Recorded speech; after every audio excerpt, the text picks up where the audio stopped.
bicara soal keselamatan atau dalam bahasa teologinya soteriologi, berkaitan dengan tema kita hari ini, yaitu pemerintahan di dunia yang akan datang. Keselamatan hendak menunjuk,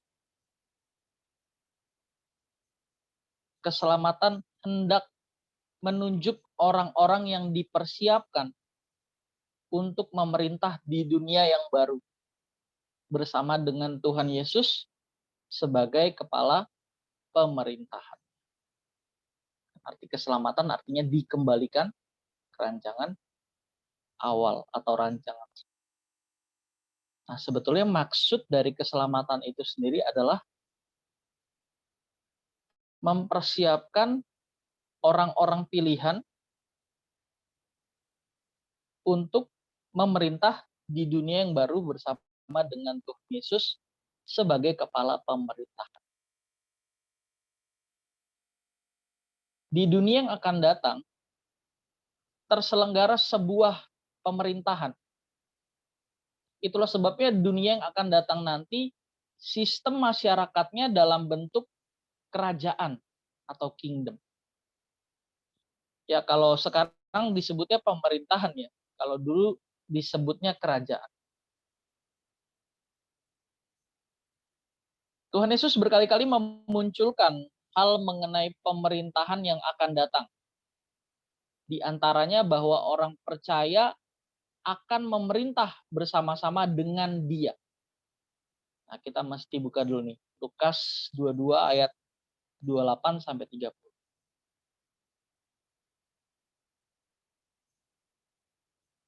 Jadi berbicara umat pilihan, berbicara orang percaya, proyeksi atau targetnya adalah memerintah bersama-sama dengan Dia.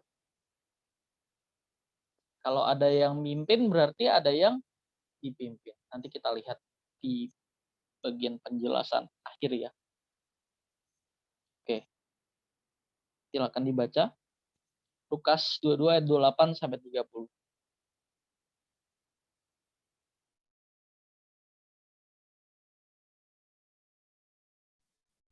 Lukas 22 ayat 28 sampai 30.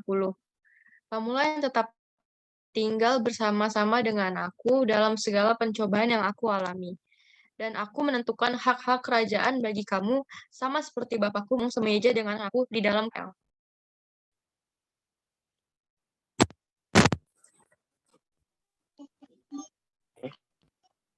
Maka sesungguhnya penghakiman atas kita sebagai orang pilihan, orang percaya, bukan lagi berbicara masuknya atau diterimanya seseorang ke dunia yang akan datang. Melainkan penghakiman posisi. Sama seperti seorang mahasiswa atau seorang murid yang pintar ya. Dia tidak berpikir apakah saya lulus atau tidak. Yang dia pikirkan adalah saya ada di posisi keberapa. Sama halnya dengan orang percaya. Penghakiman kita seharusnya bagi kita ya. Dan memang seharusnya itu bukan lagi berbicara mengenai masuknya atau diterimanya seseorang ke dunia yang akan datang. Melainkan penghakiman posisi. Ketika Tuhan Yesus berbicara mengenai penentuan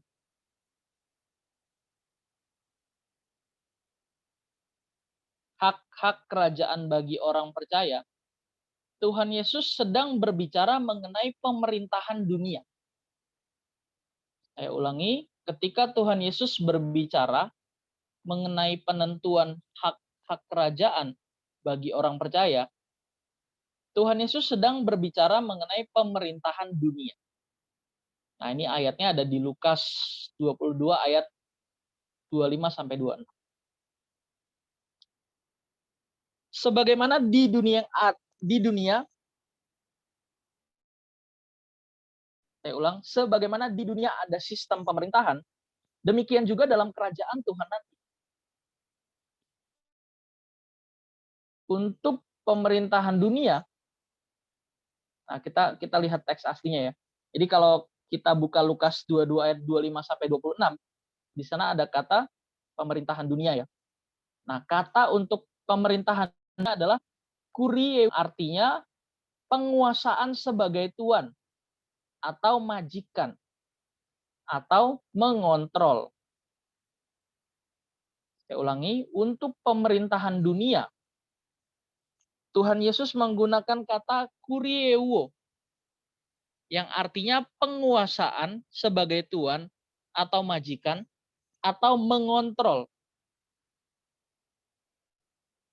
Kata yang sejajar dengan kata kurieuo, tetapi tidak memiliki pengertian yang sama persis, adalah kata basileuo, yang dalam bahasa Inggris tidak diterjemahkan to rule, tetapi to reign. Nah, sementara bagi pemerintahan Allah, lebih tepat menggunakan kata reign, bukan rule. Oke, kita buka Lukas 22 ayat 29. Nah, di sini kita banyak buka bahasa asli ya. Nanti kalau bingung ditulis saja, atau kalau ada yang kurang dimengerti nanti silakan ditanyakan ya. Kita buka Lukas 22 ayat 29. Lukas 22 ayat 29, dan aku menentukan hak-hak kerajaan bagi kamu sama seperti Bapakku menentukannya bagi. Ya, di situ ada kata menentukan. Coba dibuka teks aslinya.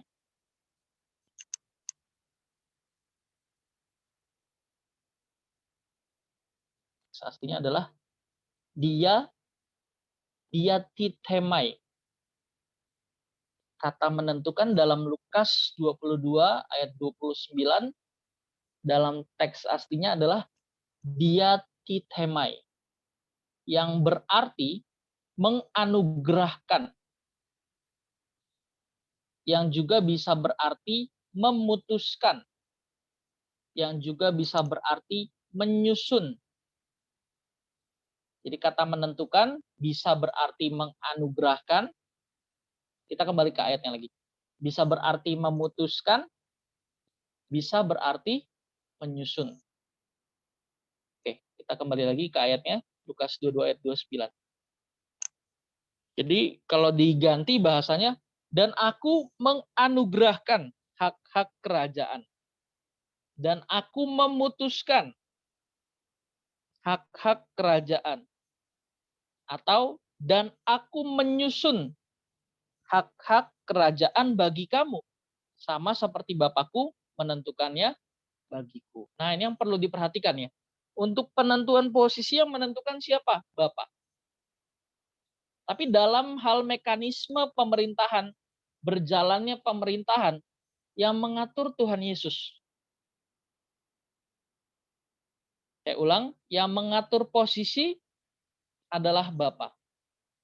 Siapa yang akan duduk di sebelah kanan ataupun sebelah kiri. Ini maksudnya gambaran dari orang-orang penting. Yang menentukan itu adalah Bapa, posisi.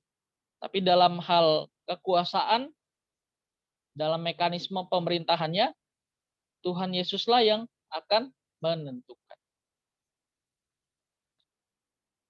Seperti Bapa menentukan hak-hak kerajaan bagi Tuhan Yesus, demikian juga Tuhan Yesus menentukan hak-hak kerajaan bagi pengikut.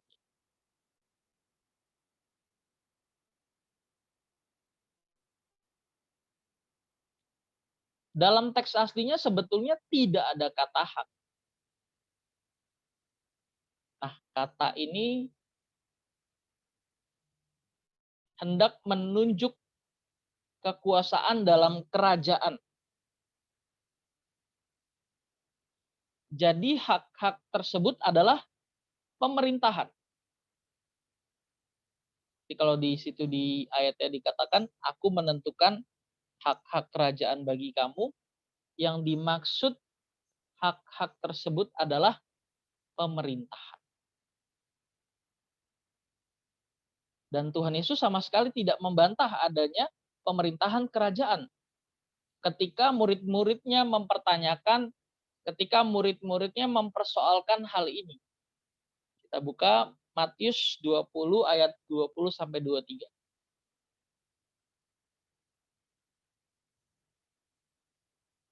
Matius 20 ayat 20 sampai 23.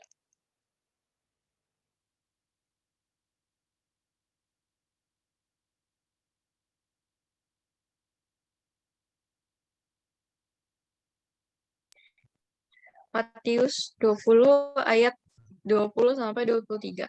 Ya, Maka perikopnya datanglah dibaca dulu, perikopnya. diulangi. Permintaan Perikopnya. ibu Yakobus dan Yohanes bukan memerintah melainkan melayani. Maka datanglah ibu anak-anak Zebedeus serta anak-anaknya itu kepada Yesus lalu sujud di hadapannya untuk meminta sesuatu kepadanya. Kata Yesus, "Apa yang kau kehendaki?" Jawabnya, "Berilah perintah supaya kedua anakku ini boleh duduk kelak di dalam kerajaanmu, yang seorang di sebelah kananmu dan yang seorang lagi di sebelah kirimu." Tetapi Yesus menjawab, katanya, "Kamu tidak tahu apa yang kamu minta. Dapatkah kamu meminum cawan yang harus kuminum?" Kata mereka kepadanya, "Kami dapat."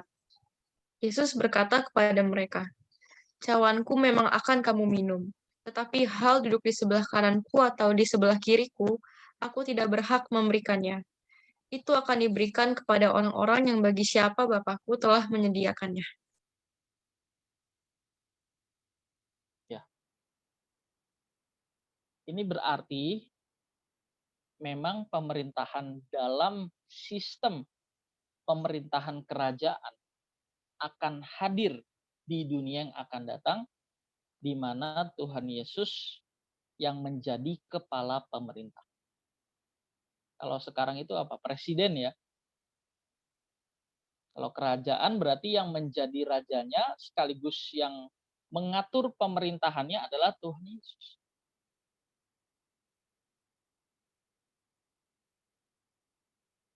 Maka dengan ini jelas sekali bahwa Tuhan Yesus menyatakan bahwa orang percaya akan duduk bersama-sama dengan Tuhan untuk memerintah dan juga untuk menghakimi. Nah, kita buka lagi Lukas 22 ayat 30.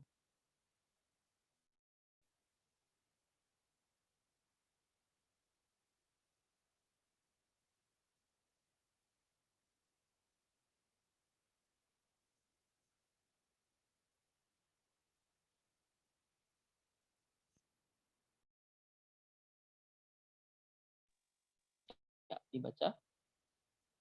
Lukas 22 ayat 30, bahwa kamu akan makan dan minum semeja dengan aku di dalam kerajaanku, dan kamu akan duduk di atas tahta untuk menghakimi kedua belah suku Israel. Oke, di situ dikatakan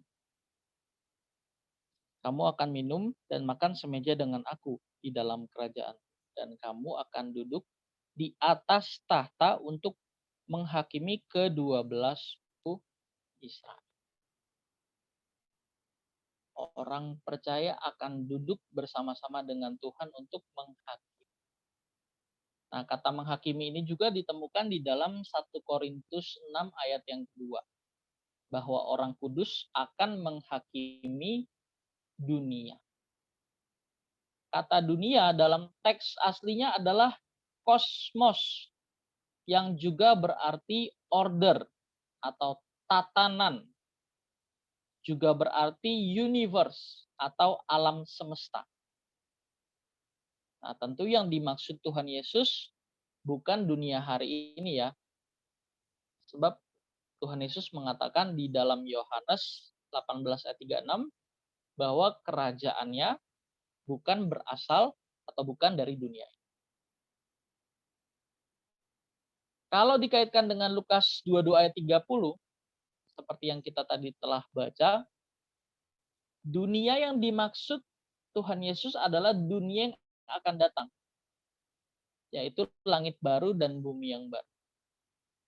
Jadi dunia yang dimaksud dalam teks ini, Lukas 22:30, bukanlah dunia hari ini, tetapi dunia yang akan datang. Nah, kalau waktu itu zaman murid-murid berdebat ya, bahkan tadi kita baca ibu seorang murid berkata, eee, "Kasihlah atau berilah jabatan kepada anak-anak." Tapi Tuhan Yesus menjawab bahwa bukan aku yang menentukan, dan yang paling penting adalah bukan di sini yang dimaksud Tuhan Yesus, bukan di dunia ini, bukan di dunia ini. Nah, besar kemungkinan orang tua dari murid-murid Tuhan Yesus yang meminta anaknya memiliki jabatan atau posisi penting di kerajaannya, punya konsep, punya pemahaman bahwa kerajaan Tuhan Yesus itu akan berlangsung di dunia. Maka salahlah konsep ya, salah konsep. Kata menghakimi masih di Lukas 22:30. Coba kita buka. Dalam teks aslinya adalah krino.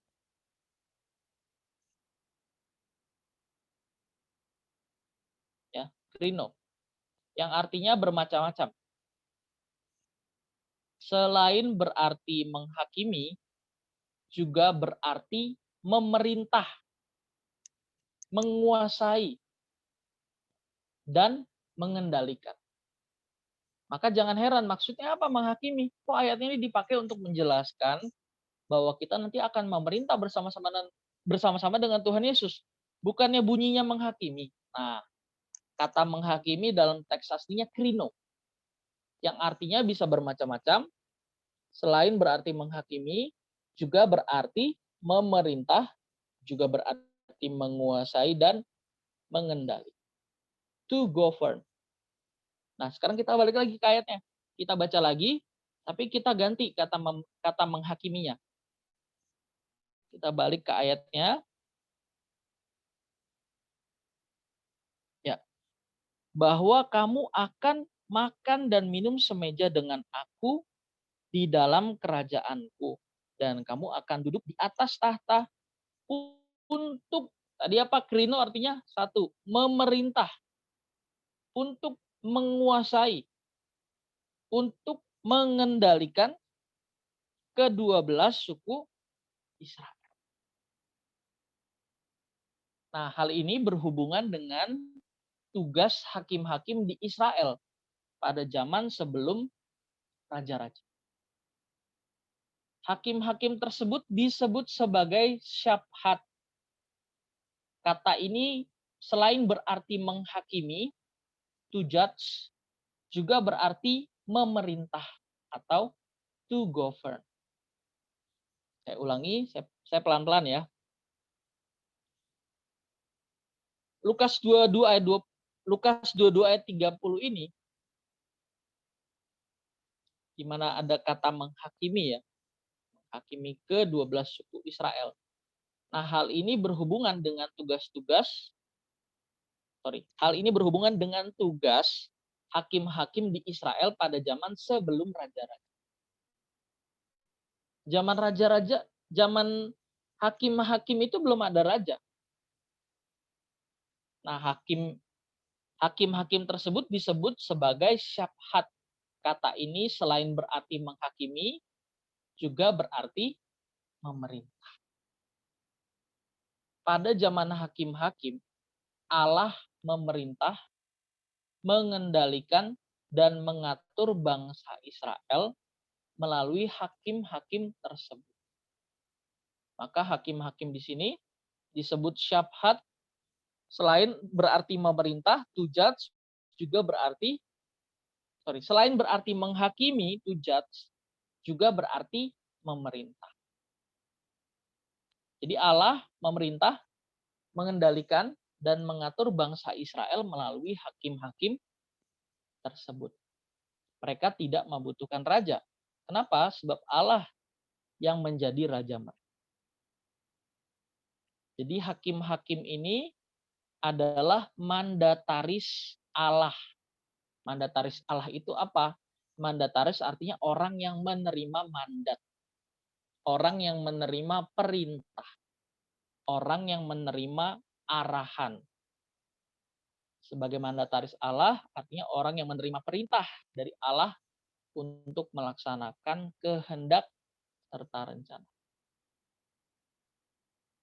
Itulah sebabnya pada zaman Samuel, ketika bangsa Israel meminta seorang raja, hati Tuhan sangat terluka, sangat berduka. Allah merasa bahwa dirinya ditolak oleh bangsa. Ini bisa teman-teman baca di 1 Samuel 10 ayat 19. Walaupun pada akhirnya Tuhan meluluskan atau mengabulkan permintaan bangsa itu. Nah, tapi ada konsekuensinya ya. Karena mereka meminta seorang raja, Allah berduka, Allah terluka. Tapi pada akhirnya Allah mengabulkan permintaan bangsa itu. Tetapi dengan hadirnya seorang raja, grafik kemakmuran bangsa itu semakin merosot dan akhirnya negeri mereka hancur, runtuh, dan bangsa itu pada akhirnya dibuang ke dalam pembuangan bangsa-bangsa. Oke, apa hubungannya? Apa hubungannya dengan nanti? Dengan pemerintahan yang akan datang? Apa maksudnya? Kalau tadi pada zaman hakim-hakim, Tuhan melaksanakan pemerintahannya dengan menjadikan hakim-hakim sebagai mandataris Allah. Di mana hakim-hakim menjalankan perintah, menjalankan mandat atau arahan dari Allah untuk memerintah bangsa-bangsa. Dalam hal ini bangsa Israel. Nah, apa hubungannya, apa korelasinya dengan nanti yang akan datang, dengan pemerintahan yang akan datang? Sama sebetulnya. Di dunia yang akan datang, Allah memerintah, Allah mengendalikan, mengatur bangsa-bangsa yang diperkenan masuk ke dalamnya melalui kita. Jadi kita sebagai orang-orang yang ditargetkan untuk sempurna, orang-orang yang memerintah bersama-sama dengan Tuhan Yesus, nanti akan menjadi, kalau bahasa kita mentor ya, mentor. Akan menjadi seorang mentor. Orang-orang percaya yang menang, yaitu orang percaya yang menjadi corpus delicti. Orang-orang percaya yang menang bersama dengan Tuhan Yesus akan memerintah sebagai hakim. Di sini dulu, ada yang mau ditanyakah?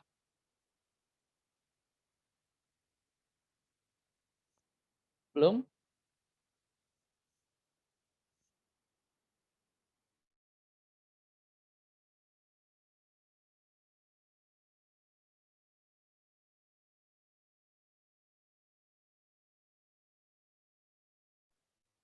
Oke, lanjut ya. Saya ulangi. Di dunia yang akan datang, langit baru, bumi yang baru, Yerusalem baru, dunia baru, Allah akan memerintah, mengendalikan, mengatur bangsa-bangsa yang diperkenankan masuk ke dalamnya melalui orang-orang percaya. Orang-orang percaya yang menang inilah bersama dengan Tuhan Yesus yang akan memerintah sebagai hakim, mendapat tempat sebagai raja-raja di dunia yang akan datang dikalimatkan juga oleh Paulus sebagai dimuliakan bersama-sama dengan Tuhan Yesus. Nah, waktu itu ada yang tanya, apa sih arti dimuliakan bersama-sama dengan Tuhan Yesus? Betul ya? Saya masih ingat. Waktu itu saya belum jawab, saya lupa. Saya hari ini, maka saya akan jawab hari ini. Kita buka dulu satu ayat. Nah, ini ayatnya ayat Komsel Chow nih, Roma 8:17 ya. Kita buka.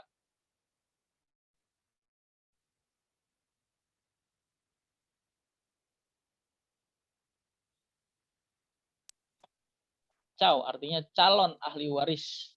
Ya, dibaca. Roma 8 ayat 17. Dan jika kita adalah anak, maka kita juga adalah ahli waris. Maksudnya orang-orang yang berhak menerima janji-janji Allah yang akan menerimanya bersama-sama dengan Kristus, yaitu jika kita menderita bersama-sama dengan Dia, supaya kita juga dipermuliakan bersama-sama dengan Dia. Iya. Anak Allah itu apa? Coba kita buka ayat 14. Kan di sini ada kalimat dan jika kita adalah anak, ya, maka kita juga adalah ahli waris. Jika anak, kalau nggak anak bukan ahli waris. Oke, dibuka ayat 14-nya. Semua orang yang dipimpin Roh Allah adalah anak Allah. Yes.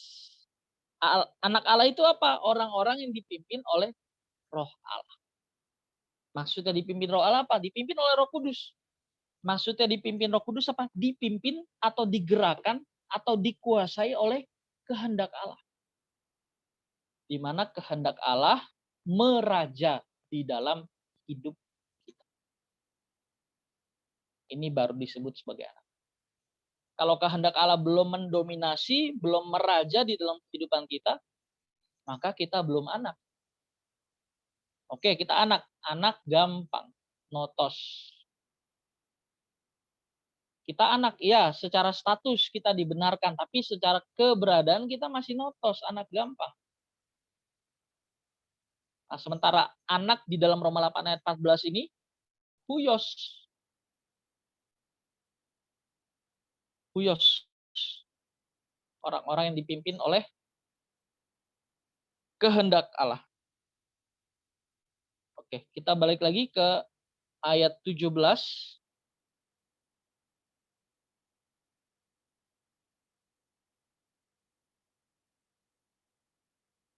Dan jika kita adalah anak. Tadi anak apa? Orang-orang yang dipimpin oleh Roh Allah adalah anak. Kalau kita dipimpin oleh Roh Allah, maka kita dijanjikan sebagai seorang ahli waris. Lebih tepatnya ya, calon ahli waris. Karena kan kita belum menerima warisan. Belum menggenapi. Maka kita calon ahli waris. Dan jika kita adalah anak, maka kita juga adalah ahli waris. Maksudnya orang-orang yang berhak menerima janji-janji Allah.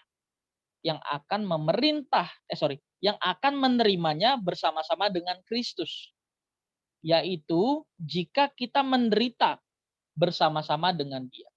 Supaya kita juga dipermuliakan bersama-sama dengan Dia. Jadi nggak ada mahkota tanpa penderitaan ya. Tidak ada mahkota tanpa salib. Ayat ini jelas. Jika kita menderita bersama-sama dengan Dia, kita juga akan dipermuliakan bersama-sama dengan Dia. Kalau kita tidak menderita bersama-sama dengan Dia, kita tidak dipermuliakan bersama-sama dengan Tuhan Yesus. Nah, apa artinya dipermuliakan bersama-sama dengan Tuhan Yesus?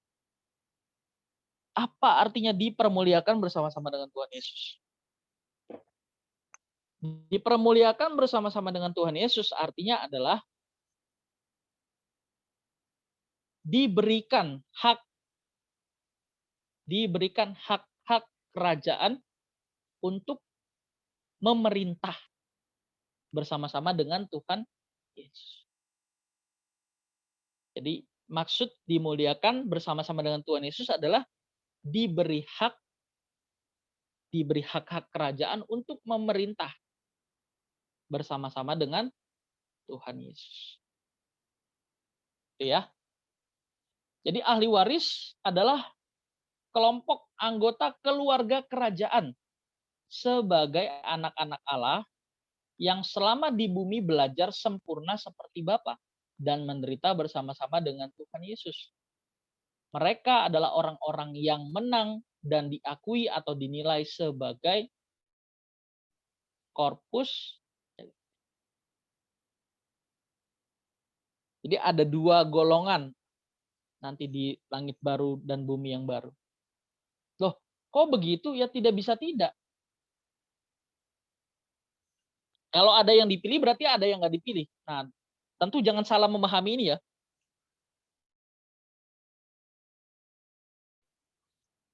Kalau ada yang dipilih berarti ada yang nggak dipilih, berarti yang nggak dipilih itu masuk neraka, bukan.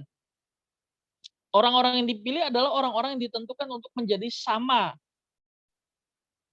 dengan Tuhan Yesus. Apanya? Kualitas.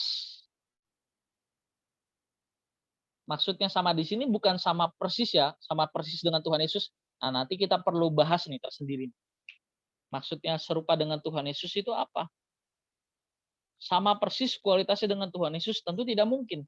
Pendidikan Tuhan Yesus adalah pendidikan raja. Maka ia harus mati di atas kayu salib.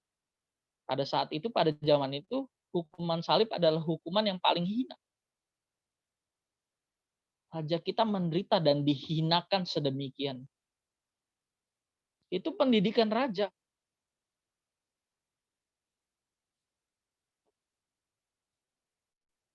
Jadi ada dua golongan. Yang pertama adalah anggota keluarga kerajaan, royal family. Yaitu orang-orang yang dipilih, orang-orang yang ditargetkan untuk serupa dengan dia. Kita mesti buka ayat nih. Roma 8 ayat 29. Silakan.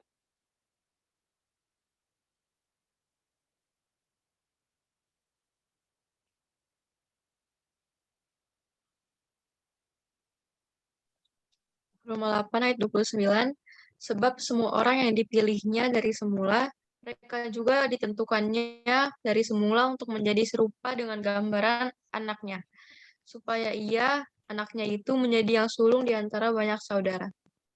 Iya. Jelas sekali ayat ini berbicara orang-orang yang dipilihnya adalah orang-orang yang ditentukan juga oleh Allah untuk menjadi serupa dengan gambaran.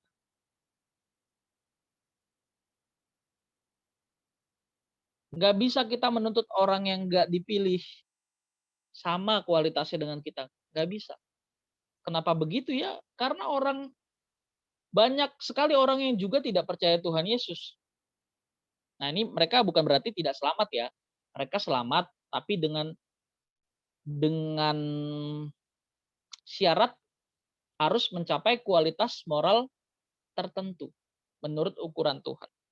Akan dihakimi menurut perbuatan, sementara kita akan dihakimi menurut keserupaan. Yang kedua apa golongannya?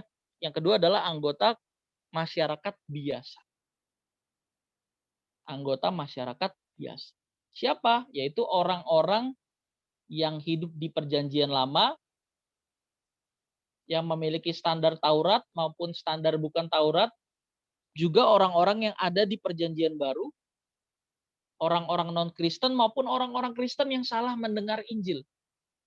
Mereka masih bisa masuk ke dunia yang akan datang sebagai anggota masyarakat biasa. Terus gimana? Yohanes 14 ayat 6, akulah jalan dan kebenaran dan hidup. Tidak ada seorang pun yang datang kepada Bapa kalau tidak melalui aku. Itu bicara kesempurnaan. Nggak ada yang bisa sempurna melakukan kehendak Bapa. Tidak ada yang bisa melakukan kehendak Bapa kalau tidak seperti aku. Itu maksudnya. Jadi ayat itu bicara kesempurnaan. Nah, sementara sempurnanya mereka yang ada di luar keyakinan kita, bukan sempurna seperti sempurnanya Tuhan Yesus. Bukan sempurna seperti yang ditargetkan kepada kita. Bukan. Beberapa pertemuan lalu kita sudah bahas ya, pengertian dosa sekaligus standar-standarnya ya. Pengertian dosa untuk umat perjanjian lama, orang Yahudi dan orang non-Yahudi. Terus apa lagi tuh? Standar apa? Dosa menurut perspektif orang-orang di luar Kristen dan perspektif perjanjian baru. Ada 3 ya.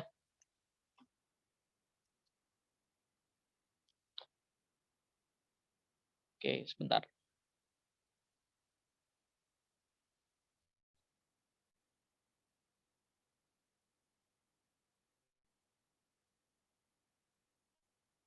Oke, saya ulang. Yang pertama adalah dosa bagi bangsa Israel. Jadi bahas dosa sekaligus bahas standar keberkenanan ya. Kalau bagi bangsa Israel, dosa adalah melanggar Taurat. Standar berkenannya melakukan Taurat. Kemudian yang kedua adalah dosa bagi orang dosa bagi orang non-Yahudi yang tidak mendengar Injil. Yang kedua adalah dosa bagi orang non-Yahudi maupun yang tidak mendengar Injil. Apa itu dosa bagi mereka? Yaitu pelanggaran terhadap hukum yang tertulis di hati. Hukum yang tertulis di hati apa? Kebenaran yang dipahami sebagai kebaikan yang menjadi ukuran bagi orang itu. Nah, ini namanya hukum yang tertulis di hati. Jadi kalau dia memahami satu kebaikan, tapi dia tidak melakukan kebaikan itu, dia melawan hati nuraninya, dosa. Nah, standar keberkenanannya apa?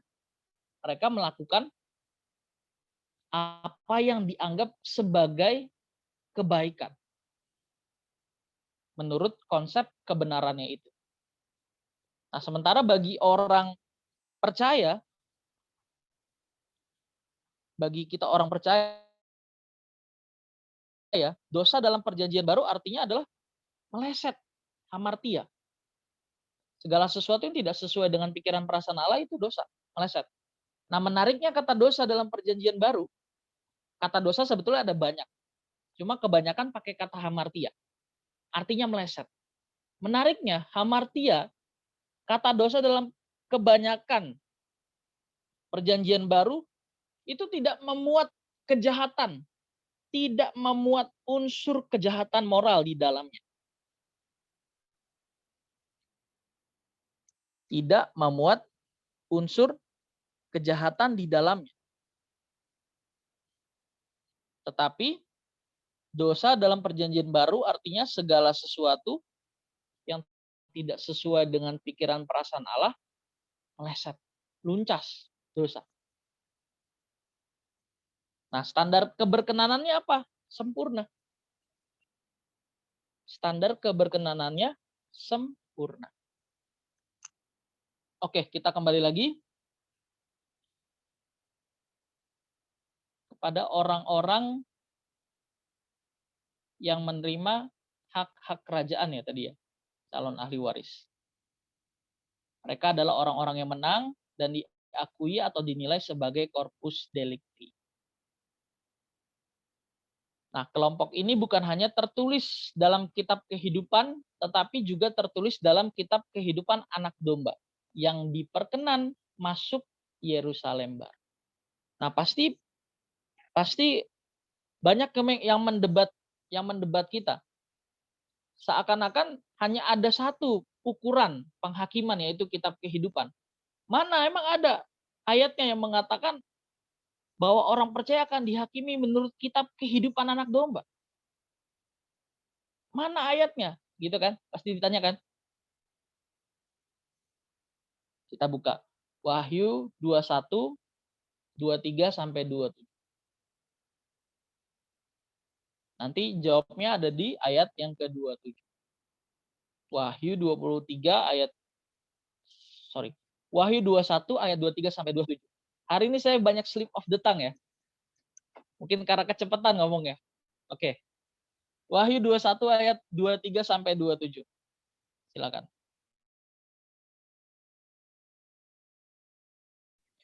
Wahyu 21 ayat 23 sampai 27. Dan kota itu tidak memerlukan matahari dan bulan untuk menyinarinya, sebab kemuliaan Allah meneranginya, dan anak domba itu adalah lampunya. Dan bangsa-bangsa akan berjalan di dalam cahaya kepadanya. Dan tidak akan ada lagi di sana, dan kekayaan dan hormat bangsa-bangsa akan dibawa kepadanya. Tetapi tidak akan masuk ke dalamnya sesuatu yang najis atau orang-orang yang melakukan kekejian atau dusta, tetapi hanya mereka yang namanya tertulis dalam kitab kehidupan anak domba itu. Iya, ayat 27 di situ apa bilangnya? Tetapi sorry. Betul betul. Tetapi tidak akan masuk ke dalamnya sesuatu yang najis atau orang yang melakukan kejahatan atau dusta, tetapi hanya mereka yang namanya tertulis di dalam kitab kehidupan anak domba itu. Ya, jadi kalau ada orang mempertanyakan mana ayatnya? Wahyu 21 ayat 27. Kalau mau lebih lengkap, baca dari ayat 23 ya. Jadi ada kitab kehidupan, ada kitab kehidupan anak domba. Kitab kehidupan adalah orang-orang yang akan dihakimi menurut perbuatan. Kitab kehidupan anak domba adalah orang yang akan dihakimi menurut keserupaan. Menjadi masalah yang harus dipecahkan adalah mengapa dan siapa yang diperintah dan mengapa harus ada pemerintahan. Seperti yang tadi di awal saya coba untuk persoalkan ya. Sekarang kita bahas. Saya ulangi, menjadi masalah yang harus kita pecahkan yaitu mengapa dan siapa yang diperintah. Kalau tema kita berbicara mengenai pemerintahan dunia yang akan datang, siapa? Siapa yang diperintah? Mengapa diperintah? Dan mengapa harus ada pemerintahan? Pertanyaan pertama bisa dijawab dengan tuntas, dengan lengkap dalam pembahasan mengenai penghakiman orang-orang di luar Kristen. Saya ulangi sekali lagi, menjadi masalah yang harus dipecahkan kita bersama, mengapa dan siapa yang diperintah, dan mengapa harus ada pemerintahan. Pertanyaan pertama bisa dijawab dengan pembahasan mengenai penghakiman orang-orang di luar Kristen. Dalam Roma 2 ayat 12 sampai 16, Paulus menyatakan kebenaran. Oke, kita buka deh. Kalau nggak usah deh. Saya singkat aja ya. Saya intinya dalam Roma 2 ayat 12 sampai 16, Paulus menyatakan bagi orang non-Yahudi dosa berarti pelanggaran terhadap hukum yang tertulis di hati. Ini juga berlaku bagi orang yang tidak mendengar Injil atau bagi orang Kristen. Bagi orang non-Kristen, sorry. Dalam Alkitab, kita menemukan pernyataan bahwa manusia dihakimi menurut perbuatan. Dalam hal ini jelas sekali bahwa perbuatan baik seseorang itu juga penting. Nah, ini nanti bisa dibaca di Wahyu 20 ayat 12, Matius 25 ayat 34 sampai 43. Penghakiman berdasarkan perbuatan ini juga berlaku bagi orang yang hidup di zaman kita hari ini, zaman anugerah. Yaitu atas mereka yang tidak atau belum mendengar Injil. Juga bagi mereka yang tidak mendengar Injil secara benar. Mereka akan dihakimi menurut perbuatan. Penghakiman ini adalah penghakiman untuk menentukan seberapa pantas untuk masuk dunia yang akan datang. Merekalah orang-orang yang melalui penghakiman diperkenan masuk sebagai anggota masyarakat dalam dunia yang akan datang di langit baru dan bumi yang baru. Nah, selain mereka juga banyak orang Israel yang melakukan hukum Taurat masuk dunia yang akan datang sebagai atau menjadi anggota masyarakat biasa.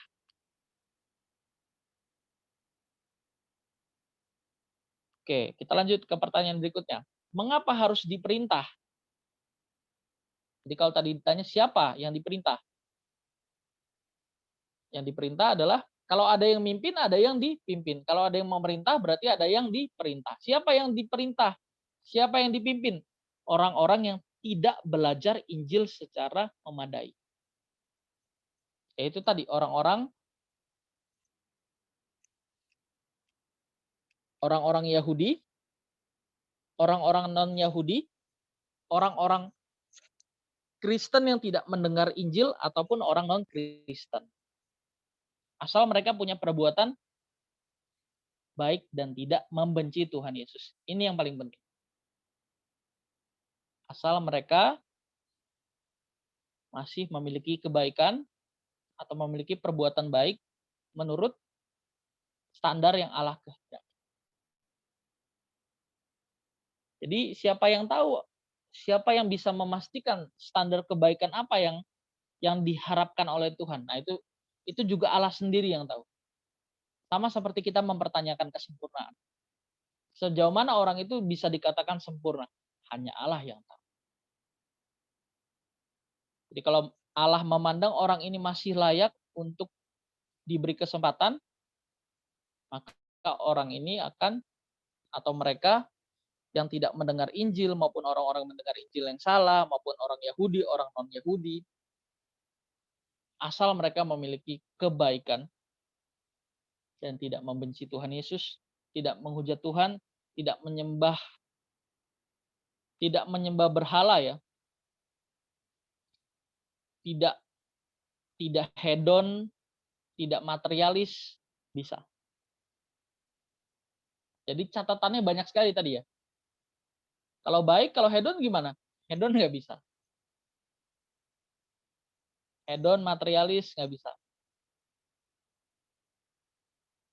Sombong juga nggak bisa.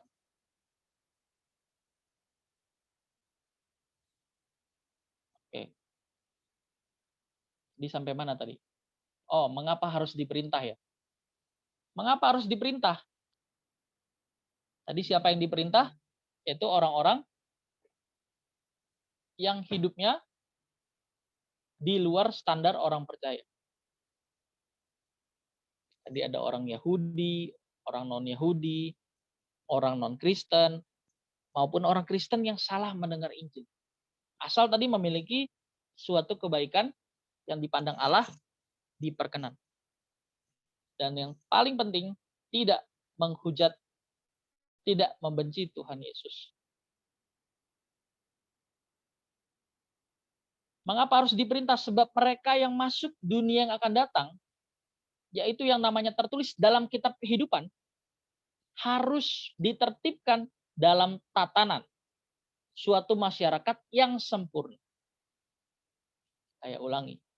Mengapa harus diperintah? Sebab mereka yang masuk dunia yang akan datang, yaitu yang namanya tertulis dalam kitab kehidupan, harus ditertibkan dalam tatanan suatu sistem masyarakat yang sempurna. Tatanan itu apa? Aturan. Apa kata lainnya? Tata tertib. Apa kata lainnya lagi? Sistem.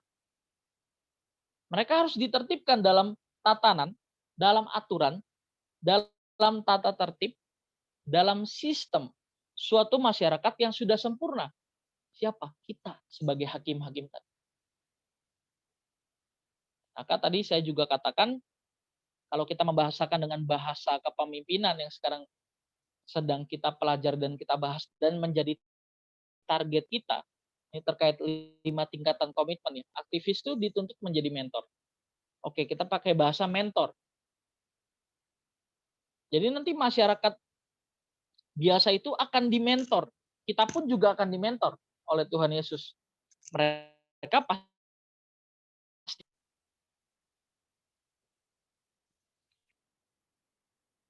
mereka bukan termasuk kelompok orang-orang yang namanya tertulis di dalam kehidupan. Termasuk kelompok orang-orang yang namanya tertulis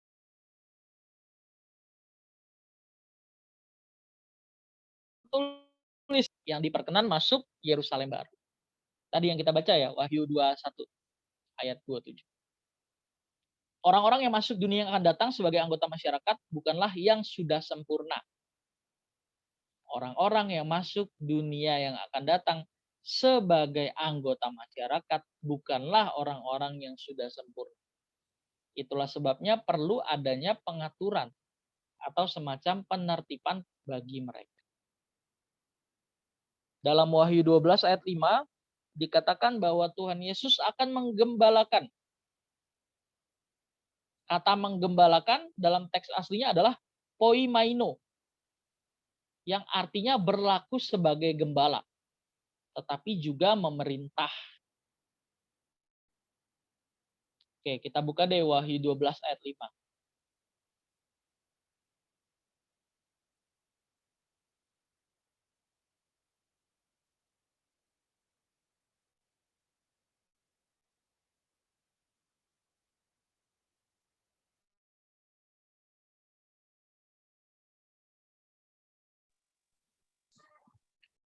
Wahyu 12 ayat 5.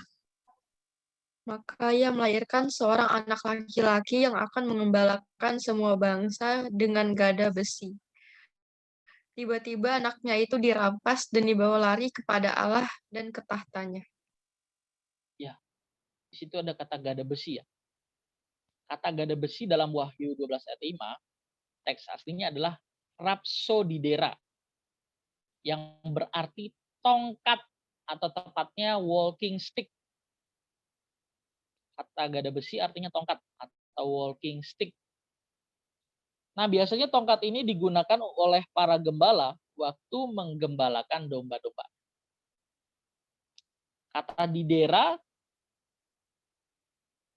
yang menjadi bahasa asli artinya adalah besi. Jadi kalau tadi kan kata gada besi, teks aslinya apa? Rhapsodidera ya, yang berarti tongkat atau walking stick. Sementara kata didera artinya adalah besi.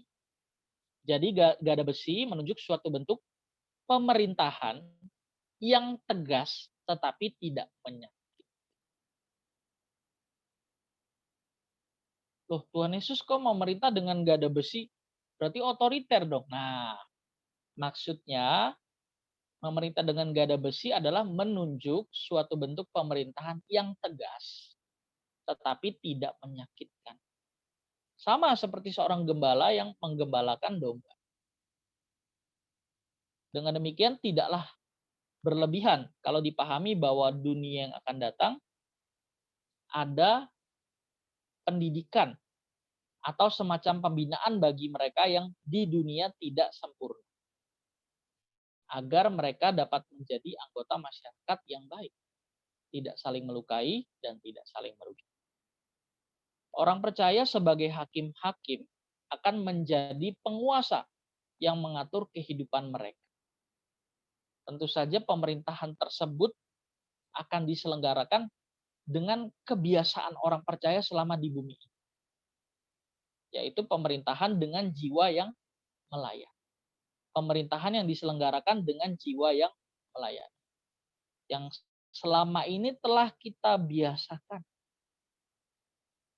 selama 70-80 tahun di dunia. Nah, itulah sebabnya hanya orang yang sekarang ini selama di dunia ini melayani dengan benar yang akan dapat melayani atau menggembalakan bersama dengan Tuhan Yesus di dunia yang akan datang. Orang yang terbiasa melayani dengan benar di bumi ini pasti nanti akan terbiasa melayani Tuhan Yesus bersama-sama dengan Tuhan Yesus di langit baru dan bumi yang baru. Oke, kita sudah menyelesaikan pembahasan kita.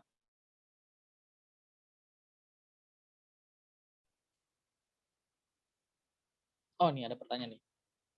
Aku mau tanya, kan Bapak yang menentukan posisi duduk sebelah kanan kirinya, dan mereka yang duduk di sebelah kanan dan kirinya Tuhan Yesus tadi orang penting. Nah, itu ada perhitungan jumlah orang-orang yang duduk di sebelah kanan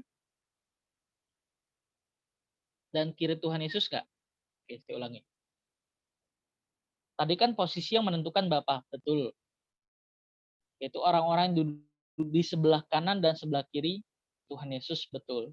Nah, mereka itu menunjuk orang-orang penting. Apakah ada perhitungan jumlah orang-orang yang duduk di sebelah kanan dan kiri Tuhan Yesus? Ada. Nah, kita mengenal dengan istilah kuota corpus delicti. Kalau kuotanya udah penuh, Tuhan Yesus datang. Kiamat, parousia. Terus gimana nasib orang-orang Kristen yang lagi bertumbuh-bertumbuhnya begitu ya? Yang lagi on fire tapi belum mencapai corpus delicti. Wah, ini sayang sekali ya. Sayang sekali. Ini menurut saya ya. Menurut saya mereka nggak jadi corpus delicti. Meskipun dikit lagi udah jadi corpus delicti. Kuotanya habis. Ya udah beli aja Kak kuotanya. Nggak gitu kali ya. Jadi kalau kuotanya sudah penuh, sudah tidak memungkinkan lagi ya. Tapi masih bisa dibina nanti di sana. Oke lah, kalau istilah mentor ada istilah menti ya. Jadi mentinya begitu. Jadi kalau ditanya ada kuotanya nggak ada. Maka anggaplah hanya tersisa satu kuota corpus delicti, di mana kita semua sedang memperjuangkan hal itu. Anggap hanya sisa satu kuota corpus delicti. Dan kita semua sedang mengarah. Kira-kira begitu.